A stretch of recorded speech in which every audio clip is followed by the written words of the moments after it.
اپنے بندے من جانب اللہ الیکشن سے نہیں آتے، ووٹوں سے نہیں جاتے، ٹھپے لگا کے نہیں آتے کہ بھئی دو بندے کھڑے ہوئے وہ کر لو جی، الیکٹ کر لو جی، یہ ہمارا آسی ولی اللہ ہو گیا، نہیں جی یہ غوث ہو گیا، یہ قطب ہو گیا، یہ ابدال ہو گیا، یہ وقت کا امام ہو گیا جی، سلیکشن ہو گئی جی۔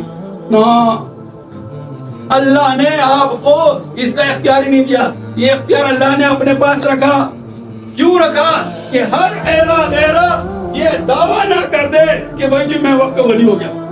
اس کے معیار مقرر کر دیا، اس کا طریقہ کار مقرر کر دیا، پھر اس طریقہ کار کے مطابق اس کو جو ہے ذمہ داری وہ دیتا ہے، پھر وہ کیا کرتا ہے، اپنے اس مخلوق کو فیض پہنچاتا ہے۔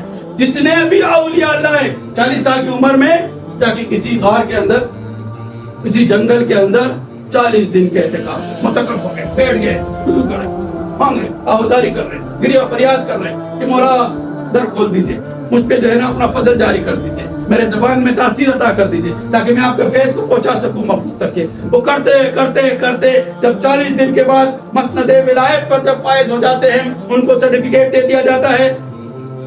ولی بچپن سے ہی ہوتا ہے، لیکن 40 سال کی عمر میں وہ جو ہے دنیا کے سامنے آتا ہے۔